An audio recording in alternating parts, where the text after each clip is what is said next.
갈라디아서 1장 11절부터 24절입니다.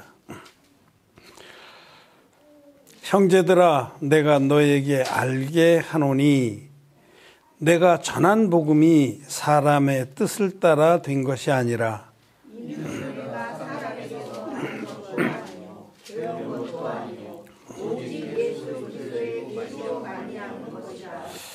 내가 이전에 유대교에 있을 때에 행한 일을 너희가 들었거니와 하나님의 교회를 심히 핍박하여 잔해하고 내가 내 동족 중 여러 연관자보다 유대교를 지나치게 믿어 내 조상의 유전에 대하여 더욱 열심히 있었으나 그러나 내 어머니의 태로부터 나를 택정하시고 은혜로 나를 부르시니가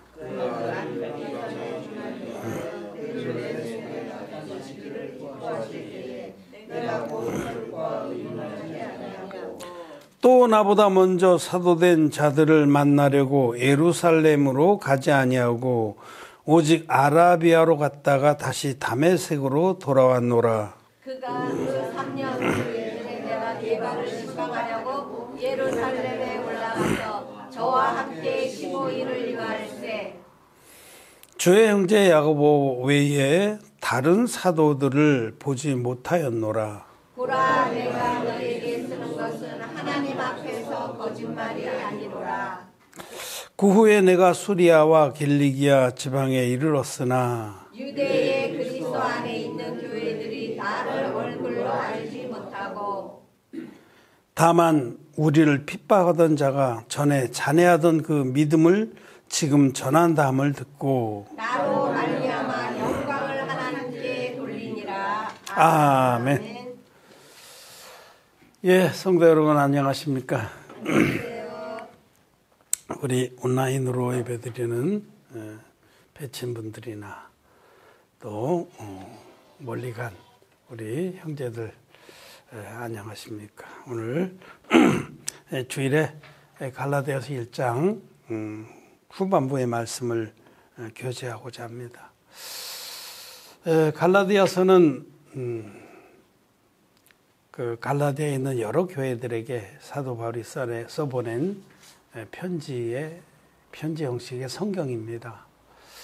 이 갈라디아서에서 그 하나님께서 바울을 통해서 우리에게 말씀하시고자 하는 것은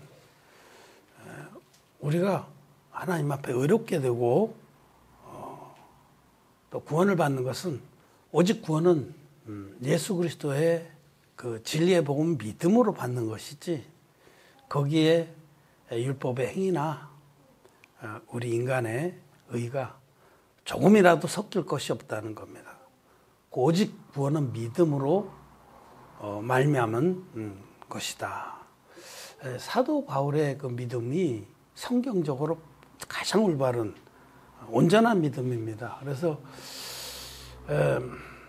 이 사도 바울이 받았고 전했던 이 복음, 그 복음을 우리는 갈라디아서를 통해서 분명하게 깨달아야 되고 또 그 분명한 선명한 믿음 위에 서야 된다는 것입니다.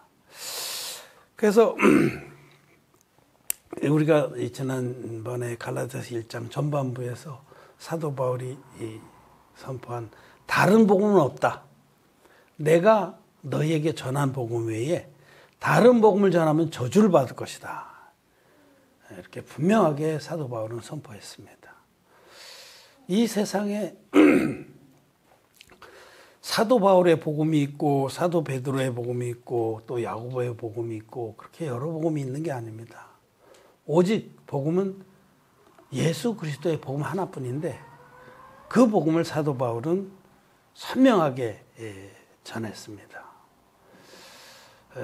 그런데 바울이 이방인의 사도로서 자기의 삶을 다 들여서 이방인들에게 복음을 전하던 중에 바울에게 가장 큰 괴로움은 바울을 공격하고 바울이 전한 복음을 무효화시키려는 거짓자들의 괴계였습니다. 바울이 정말 죽음을 무릅쓰고 지중해 연안의 여러 지역에 복음을 전해놓으면 거짓자들이 들어와서 바울의 그 사도적 직분을 흔들었습니다. 또 그렇게 하면서 목적하는 바는 뭐냐면 바울이 전한 복음 거기 다가 아니다. 예수 그리스도를 믿음으로만 구원받는 게 아니고 율법도 지켜야 된다라는 이 다른 복음을 전했습니다. 그래서 정말 사도 바울은 그것이 너무너무 괴롭고 또 분이 나서 그의 서신서에 보면 이런 부분에 많이 변증을 하고 있습니다. 이 갈라디아서도 대표적으로 그런 거예요. 정말 해산에 수고해서 영혼들을 죄산받게 해서 그들을 교회로 세워놓고 떠나가면 이 거듭나지 못한 자들, 가만히 들어온 자들이라고 성경은 기록하고 있습니다. 가만히 들어왔다는 건 거듭나지 못했으면서 거듭난 척하고 슬그머니 교회에 들어와서 회방을 했다는 거죠. 그들의 얻은 그 진리의 복음으로 인해서 얻은 자유를 무너뜨리고 다시 율법의 멍에를 매게 하는 자들이 많았습니다. 그래서 이것에 대해서 사도 바울은 분명하게 이제 하나님 말씀으로 변증을 한 것이 갈라디아서입니다. 이 갈라디아 지방에 사도 바울이 동역자들과 더불어서 이 진리의 복음으로 교회들을 세워놨는데 여기에 율법주의 누룩이 퍼지기 시작했어요. 그래서 이 사도 바울은 정말 의분을 일으켜서 아주 엄하게 선을 긋고 이제 그것을 변증하는 겁니다. 그래서 오늘 읽은 부분은 사도 바울이 전한 복음, 내가 전한 복음이라고 말씀하죠.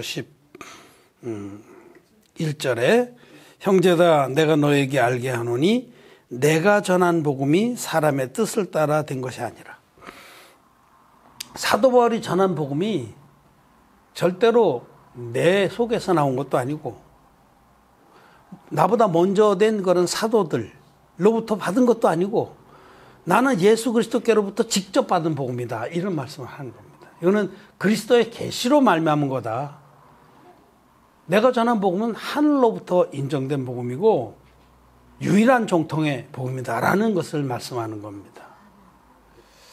그래서 우리가 이 갈라디아서를 통해서 사도 바울이 전한 복음이 무엇인지를 다시 한번 확인하고 우리가 아는 바 이 진리의 복음을 2000년 전에 하나님 종이 외쳤던 그 복음을 우리가 받고 믿고 있다는 것에 큰 감사와 자부심과 또 기쁨을 누리기를 바랍니다.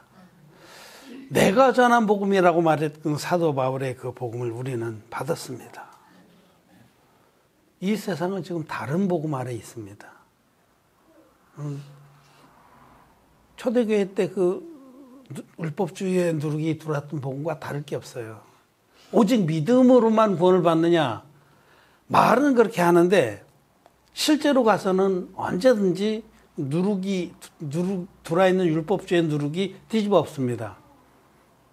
특히 야고보서에 있는 그 말씀을 이용해서 그러므로 사람이 믿음으로만 얻게 되는 것이 아니라 행함도 있어야 된다. 행함이 없는 믿음은 죽은 믿음이다. 이 말씀을 가지고 언제든지 뒤집습니다. 근데 실제 믿는 거는 그거예요. 예수님 믿어서 의롭다고 부르심을 입지만은 그러나 그것이 다냐? 다가 아니라는 얘기를 꼭 하는 거예요. 예수님 믿어서 우리가 의롭다고 부른다. 그걸 이신칭의라고 그럽니다. 이신칭의. 믿음으로써 써있자 믿을 신자 이신칭의 의롭다고 불러준다. 이신득의라는 말이 있고 이신칭의라는 말이 있어요. 이신득의라는 말은 의롭담을 얻는다 하는 거고 의롭다고 불러준다. 이게 칭의교리거든요. 칭의. 이 칭의교리에는 반드시 뭔가 부족한 부분을 자기들의 선한 행위로 자기들의 의로 채워서 구원을 받는다는 것이 잠재되어 있습니다. 하나님 편에서 의롭다고 불러준다고 하지만 자기는 의롭지가 않는 거예요. 근데 그걸 의지하는 거예요. 우리가 예수 그리스도를 믿음으로 예수님이 우리의 모든 죄를 위해서 십자가에 돌아가셨다는 그 십자가의 피의 복음을 믿음으로 하나님께서 우리 믿음 보시고 의롭다고 불러주는데 불러주지만 마음에 죄는 있는 거예요. 그건 하나님께서 불러주시는 거예요. 감사하게도. 근데 자기는 죄가 있어. 이게 오늘날 모든 기독교인들, 거의 대부분의 기독교인들의 현주소입니다. 그들이 믿는 칭의교리 속에는 마음의 죄가 남아있게 돼 있어요. 그래서 그 죄가 남아있는 부분을 어떻게 하든지 덮어서 하나님께 인정을 받고자 하니까 행위로 나갈 수밖에 없는 거예요. 선행을 하고 의를 쌓고 교회에 헌신하고 종을 잘 섬기고 자기를 희생하고 무조건 용서하고, 즉 자기 편에서 심지를 태워서 어떻게 하든지 빚을 내보려고 합니다. 그러나 마음에 죄가 있기 때문에 성령을 선물로 받지 못한 그런 기독교인들은 기름이 없는 심지는 금방 꺼져버리고 냄새만 납니다. 성령으로 말미암아 그 은혜로 진리의 빛을 발하고 또 빛된 삶을 사는 자들은 기름이 있기 때문에 그건 자연스러운 일이고 힘든 일이 아닙니다. 성령으로 인해서 가능한 것이기 때문에. 기름이 없이 등만 가지고 있는 기독교인들이 바로 이 칭의 교리에 빠져 있는 기독교인들입니다. 그런데 이제 사도 바울이 지금 말씀하고자 하는 바는, 하나님께서 바울을 통해서 증거하고자 하는 바는 바울이 전했던 복음이 진짜 복음이다라는 거예요. 내가 너에게 전한 복음이 이게 진짜 복음이다. 진리의 원형 복음이다. 라고 지금 외치고 있는데, 그 얘기를 일단 해놓고 나서 그 다음에 지금 2장까지, 갈라디아서 1장 후반에서 2장까지 좀 다른 얘기를 하는 것 같아. 그거 읽어보면 내가 이 복음을 주님께로부터 받은 후에 고향으로도 가지 않고, 고향 가서 자기의 가족들하고 상의하지도 않고 다메섹으로 갔었다. 아니, 다메섹이 아니고 아라베아로 갔었다. 그리고 나보다 먼저 사도된 자들과 일체 상의도 안 하고 또 오랜 후에야, 3년 후에야 내가 한번 개발을 신방했었다. 그런 얘기를 해요. 그 뒤에도 이제 2장 가면 14년 후에 내가 어떤 일을 협의하고자 예루살렘에 올라갔을 때도 야고보하고 게바 그 정도를 만나고, 그리고 내가 전했던 복음을 사사로이 제출했다. 드러내놓고 막 하지 않고, 여기 사사로이라는 말은 영어 성경은 privately라는 거예요. 개인적으로. 개인적으로. 그런 뜻입니다. 옛날에 어떤 자가 사사로이라는 말을 희한하게 부르고 그랬는데, 좀 비교해서 풀어야 돼요. 비교해서. 성경을 비교해서 보고 원어는 어떻게 됐나 보고. 사사로이라는 말은 개인적으로, 그러니까 사도들에게 개인적으로 나는 이렇게 복음 전한다고 제출해서 그들도 아무 소리를 안 했습니다.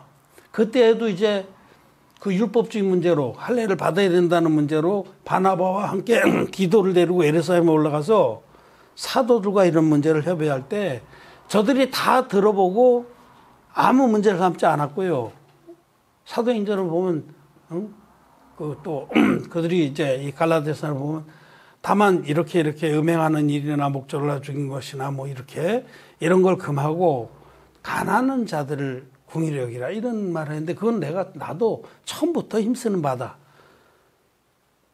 자기가 받은 복음, 사도 바울이 받은 복음, 그리고 전했던 복음이 사도들의 전했던 복음과 차이가 없었다는 겁니다. 그리고 그들로부터 배운 것도 없고 그들로부터 교제받은 것도 없다는 얘기를 하는 거는 지금 이 말씀, 내가 받은 복음은 그리스도께로부터 직접 받은 것이고 이 복음이 진리의 원형 복음이다라는 것을 변증하기 위해서 그렇게 하는 거예요. 그 뒤에 길게 사도들하고 내가 교제하고 그래서 내가 여기서 추출해갖고 복음을 전한 거 아니라는 겁니다. 이 말씀을 하는 겁니다. 사도 바울에게 계속해서 복음을 전하고 그러는데 회방한 문제가 이거예요. 바울이 그 유명한 자들이라고도 하고 기둥같이 여기는 자 이렇게 성경을 쓰고 있는데, 이 초대교회 때 기둥같이 여기는 자로 세 사람을 꼽습니다. 이 성경에 보면 기둥같이 여기던 야고보와 게바와 요한. 그리고 이제 그 사도 바울이 활동했던 그 시대에 사도 중에서도 또 기둥 같은 분들이 그렇게 야고보, 예수의 형제 야고보예요. 원래 예수의 12제자 중에 들어가 있지 않았던 분인데 야고보와 게바, 베드로입니다. 그리고 요한복음을 기록한 요한. 또는 사도 바울은 저 유명한 자들은 나하고 아무 상관이 없다 이런 말을 해요. 그 유명한 자들, 즉 그때의 믿음의 세계의 그 지형이랄까 환경이랄까 분위기를 보면은 예루살렘의 유명한 자들, 원래 예수님의 제자들과 그 다음에 형성된 그 교회의 지도력, 그들을 굉장히 높였습니다. 이방 교회들도 그들이 오면 막 그들이 정통이라고 생각해서 그 앞에 전부 엎드려서 받들고 그들의 말을 철석같이 믿었는데, 그러다 보니까 어떤 자들이 일어났냐면 자기가 그 유명한 자들 혹은 예루살렘의 그 기둥같이 여기는 분들에게로부터 왔다고 천거설을 들고 와서 이방 교회들에게 그들을 호리는 자들이 많이 나타났습니다. 그 사도 바울이 전한 복음이 진짜 복음인데 그 거짓자들이 들어와서 한 번에 막 확 변질시켜버린 복음의 변질이 오기 시작했습니다. 그래서 많은 교회들이 휩쓸려 넘어갔어요. 율법주의에. 그리고 실제로 베드로 같은 그런 기둥같이 여기는 사도들조차도 율법주의의 누룩에서 온전히 자유롭지 못했습니다. 여기 뒤에 바로 2장 후반부에 가면 그런 말씀이 나와요. 그래서 그들이 이 올바로 진리를 쫓아 행치 아니하는 것 때문에 심지어는 바나바까지도 미혹을 받고 그들과 함께 휩쓸렸던 적도 있다는 거죠. 이런 얘기를 하는 이유는 그건 뭐냐면 사도 바울이 자기가 잘났다, 나만 옳다라고 주장하는 게 아니라 진짜 복음을 수호하고 변증하기 위해서 그렇게 한 겁니다. 그렇게 하지 않으면 복음이 지켜지지 않겠다. 어떤 자들은 말씀을 전하는 자를 공격해요. 물론 말씀을 전하는 자들이 공격받을 만한 일은 공격받아야 되고 책망도 받아야 되지만 제일 중요한 거는 말씀을 전하는 종이 전한 내용을 문제 삼아야 되는 거예요. 정말 그가 진리의 복음을 전하고 있느냐 아니냐. 진리의 복음 전하지 않으면 다 사단 마귀의 종입니다. 예수님의 이름을 빙자해서 마귀의 짓을 하는 거죠. 그런데 사도 바울이 전한 복음, 지금 내가 전한 복음이라는 이 말씀을 이 특별히 갈라디아서뿐만 아니라 고린도전서에서도 이 부분을 분명히 얘기를 합니다. 고린도전서 15장 말씀 한번 봅시다. 1절부터 4절까지만 우리 교독하겠습니다. 형제들아, 내가 너희에게 전한 복음을 너희로 알게 하노니 이는 너희가 받은 것이요 또 그 가운데 선 것이라. 너희가 만일 나의 전한 말을 굳게 지키고 헛되이 믿지 아니하였으면 이로 말미암아 구원을 얻으리라. 내가 받은 것을 먼저 너희에게 전하였노니 이는 성경대로 그리스도께서 우리 죄를 위하여 죽으시고 장사된 바 되었다가 성경대로 사흘 만에 다시 살아나사. 예, 여기에 보면 사도 바울이 받았고 전했던 복음이 선명하게 나와 있습니다. 내가 받은 복음을 너에게 전했다. 그리고 그 복음을 너희들이 믿어서 구원을 받았다. 이렇게 말합니다. 그 복음은 예루살렘의 유명한 자, 기둥같이 여긴 자들로부터 받은 게 아닙니다. 그들하고 교제해서 얻은 것도 아니고 순전하게 사도 바울은 부활하신 주님 만나서 받은 겁니다. 사도 바울은 사도행전에 여러분 기록되어 있듯이 원래 이 그리스도인들을 핍박하고 잡아들이고 죽이는데 가편투표, 찬성 투표를 했던 자예요. 상당한 지혜, 그 당시 유대교의 대제사장들하고 같이 교제하는 급이었었습니다.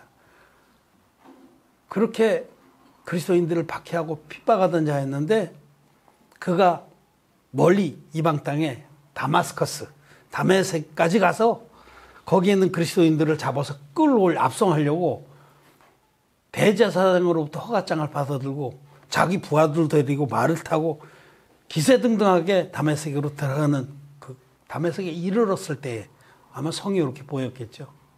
거기에서 부활하신 주님이 태양보다 더 밝은 빛으로 사울, 그 당시에 이름이 사울입니다. 사울 앞에 나타났어요. 그래서 그러면서 사울아, 사울아, 왜 내가 나를 핍박하느냐? 그러자 그냥 그 빛에 눈도 멀었고 말에서 떨어져서 주여 니시오니까 너무 놀라운 일을 겪으니까 자기하고 동행했던 부하들은 정확한 소리를 못 들었어요. 뭔가 분명히 큰 성방이 나타나고 소리가 있었는데 그런데 사울은 들었습니다. 듣고 부활하신 주님이 나는 네가 핍박하는 예수다. 그렇게 자기를 밝히시고 말씀하셨어요. 그래서 그때에 사울은 이제 큰 충격을 받습니다.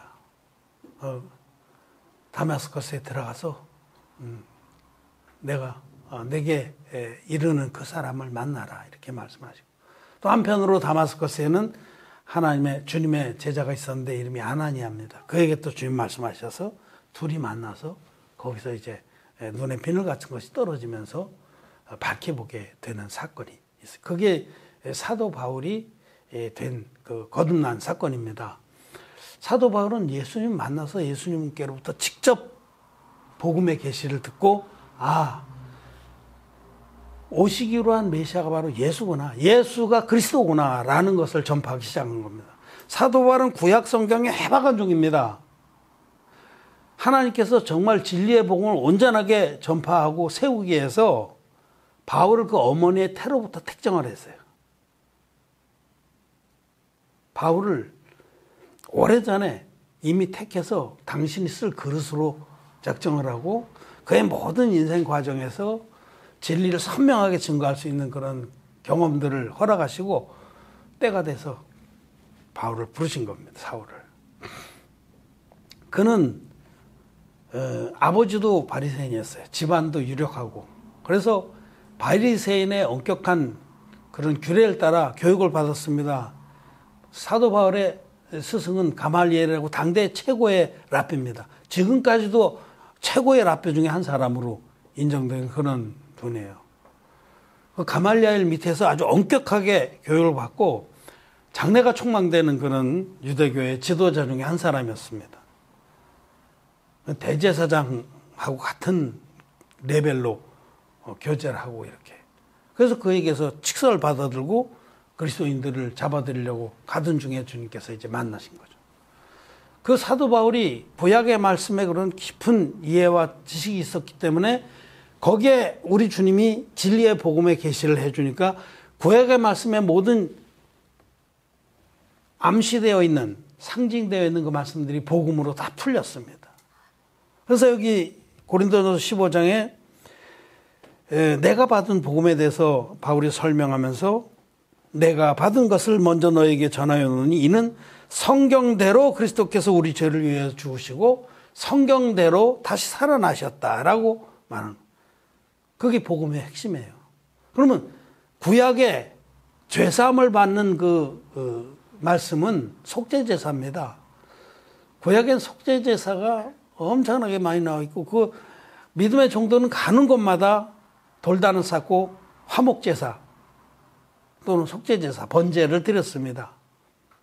그 구약의 하나님의 성도들, 하나님의 백성들은 이 돌단 중심의 신앙생활을 했습니다. 가는 곳마다 돌단 먼저 쌓고 흠없는 양을 끌어다가 그 양 머리에 안수해서 자기의 죄를 넘기고 그 양을 죽여서 그 양으로 번제를 드렸습니다. 반드시 성경에는 우리가 죄사함 받으려면 흠없는 제물이 있어야 되고 반드시 제물의 머리에 안수해야 되고 반드시 그 양이 죽어야 된다.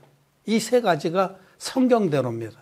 성경대로 예수님은 우리들의 모든 죄를 위해서 속죄 제물로 이 땅에 오신 하나님이십니다. 성자 하나님이 인류 전체 죄를 이제 짊어지시고 대속하시기 위해서 육신을 입고 오신 분이 예수님이다.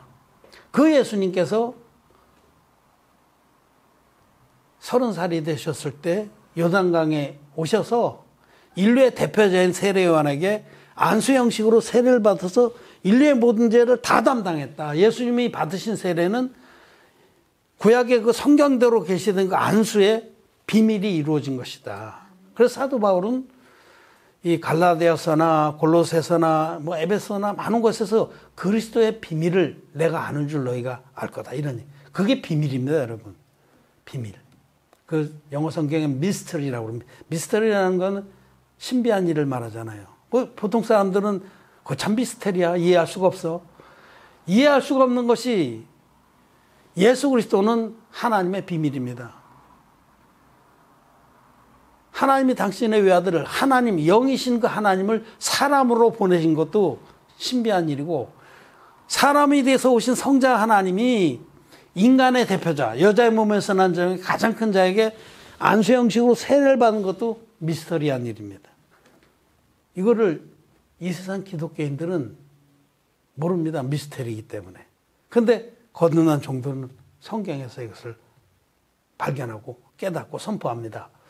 예수님이 요단강에서 받으신 세례, 그 세례가 세상 죄를 예수님께 다 넘긴 세례였습니다. 그래서 예수님 세례 받을 때에 이제 허락하라.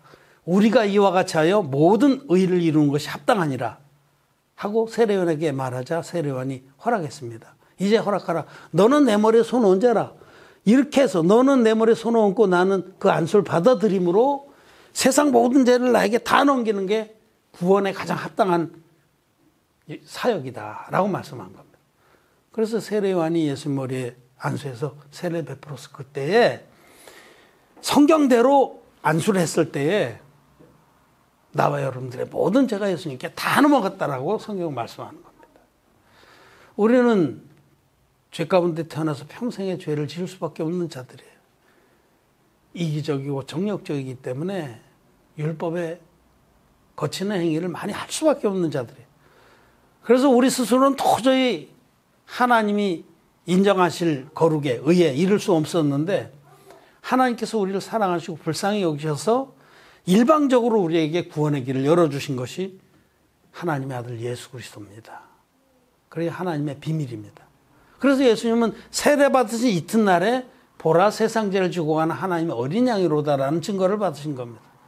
세례를 통해서 우리 죄를 다 넘겨받았기 때문에 세상 죄가 예수님께 다 넘어갔기 때문에 예수님은 이제 십자가에 못 박혀서 돌아가셔야만 되는 겁니다. 십자가는 예수님이 받으신 세례의 결과입니다. 필연적 결과입니다. 세례를 받으셨기 때문에 반드시 돌아가셔야 되는 거예요. 만약에 세례를 빼버리고 나면 예수님 돌아가실 필요도 없는 거고 돌아가시는 건 개죽음입니다. 구약시대에 흠없는 양을 끌고 와서 안수를 안 하고 잡아서 죽였다면 이거는 양만 개죽음 시킨 겁니다. 아무 의미가 없어요. 내가 구원받는 거하고 아무 상관이 없어요. 안수를 빼놓고 드린 제사는 불법 제사입니다. 오늘날도 사도 바울이 전했던 그 성경대로의 복음에서 예수님이 받으신 세례, 안수의 형식으로 받은 세례를 빼놓고 기독교인들이 예수님 믿습니다. 그 불법적인 신앙입니다. 그렇기 때문에 죄가 그대로 있는 거예요. 성경대로 예수께서 우리의 죄를 위해서 죽으신 그 복음, 성경대로 그 복음을 믿으면 죄가 없습니다. 그래서 사도 바울은 로마서 8장 1절에서 그러므로 이제 그리스도 예수 안에 있는 자에게는 결코 정죄함이 없나니 이 성경대로의 복음을 믿어서 죄사함 받은 자들은 죄가 없습니다. 그렇기 때문에 이 성경대로의 복음 모르는 오늘날의 기독교인들에게는 사도 바울의 서신들, 하나님께서 사도 바울을 통해서 기록해 준 성경들이 낯섭니다. 이해가 될 듯하다 이해가 안 되는 부분이 너무 많아요. 성경은 결코 정죄함이 없다고 했는데 자기에게는 죄가 있어. 사실이에요. 죄가 있습니다. 99.99% 죄가 있습니다. 그렇기 때문에 어떤 자들은요, 사도 바울의 그 믿음은 잘못됐다까지 주장한 자들이 있어요. 페북에 그런 사람이 있더라고요. 사도 바울의 믿음은 잘못된 믿음이다. 그건 독선적인 믿음이다. 이렇게까지 주장하는. 그는 성경대로 우리 죄를 위해서 죽으시고 성경대로 다시 살아나신 진리의 복음을 모르고 하나님이 사도 바울에게 주님이 친히 계시로 알려주신 진짜 복음을 모르기 때문에 그런 겁니다. 우리는 정말 이 복음을 받았습니다. 사도 바울이 받았고 전해준 그 복음을 우리는 받았습니다. 그래서 우리에게는 다시는 심판이 없습니다. 우린 비록 부족할지라도 우리가 받았고 믿는 복음이 완전하기 때문에 우리는 결코 정죄함이 없습니다. 결코 심판이 없습니다. 이 행위와 믿음의 관계, 사람들이 진짜 복음 모르기 때문에 자꾸 행위로 가요. 왜냐하면 자기 부끄러움을 덮으려고. 주님이 나를 구원했다고 하는데 나는 죄가 있어. 칭의교리에 빠져서. 그래서 자꾸 행위로 나가요. 뭐 하나 입으로 치마를 만들어서 자기 수치를 가리려고 합니다. 진짜 성경대로 복음 믿어서 거듭난 사람은 주님의 구원이 너무너무 감사해서 그 다음에 주님께 받은 사랑과 은혜가 너무 크기 때문에 정말 주님 기뻐하신 뜻을 향해서 나가게 돼 있는 겁니다. 선한 양심이 하나님을 향해 찾아가는 것이라 정말 주님이 값없이 주신 그 구원의 은혜를 입은 사람은 하나님이 가장 선하다고 하는 이 구원 사역, 여기에 자기를 드리는 겁니다. 행위라는 거는 저절로 거듭난 자의 속에서 저절로 나오는 거예요. 진짜 거듭난 사람은 그 은혜가 너무 크고 자기 마음에 선물로 주신 성령으로 말미암아 하나님 기뻐하시는 삶을 삽니다. 어떤 선한 행위를 해야 구원이 완성되는 건 절대 아닙니다. 그런데 이 진리를 모르는, 이 미스터리를 모르는 기독교는 그 문제가 해결 안 되니까 계속해서 말씀을 혼잡게 해서 구원을 이 사도 바울이나 하나님 종들이, 초대교회 종들이 전했던 진리의 복음에서 혼잡게 하는 복음으로 바꾼 거. 말씀을 혼잡게 해서. 칭의 구원, 성화 구원, 영화 구원. 여긴 반드시 행위가 들어가는 거예요.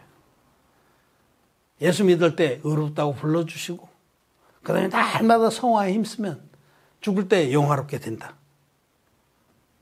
마귀의 교설입니다, 여러분. 다른 복음이고.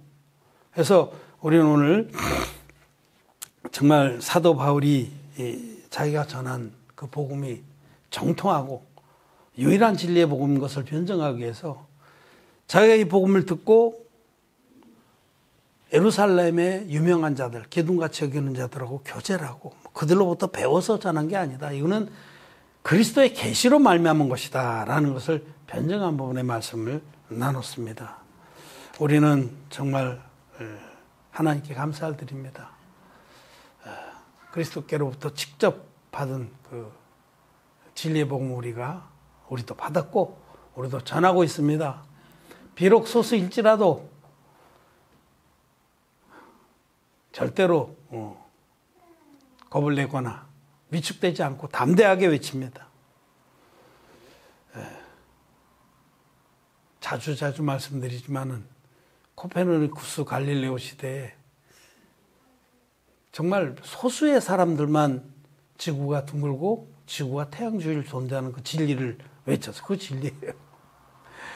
그 당시에 세계 전 인구가 미친놈이라고 손가락질했죠. 진리는 숫자가 많다고 거짓이 진리가 되고 그런 게 아닙니다. 옹호하는 숫자. 지금 기독교인들은 자기들이 예수님 세례를 빼버리고 성경들의 복음에서 안수를 빼버리고 십자가의 피만 믿는 것을 전 세계 기독교인들이 다 그렇게 믿기 때문에 큰 안도감을 가지고 진리인 줄 알지만 천만의 말씀입니다. 그거는 불법의 복음이고 다른 복음입니다. 그렇게 믿기 때문에 마음에 죄가 있고 지옥 가는 겁니다. 기독교인들은 지옥 갑니다, 여러분. 우리는 성경들의 복음 만난 것을 감사를 드리고 정말 두려워하지 말고 담대하게 이 복음 믿고 외치면은 우리 하나님께서 보리떡 5개 물고기 2마리와 같이 보잘것없는 그 위에 역사하시면 5,000명이 먹고도 남는 그런 복음의 역사가 일어날 줄 믿습니다. 말씀 마쳤습니다.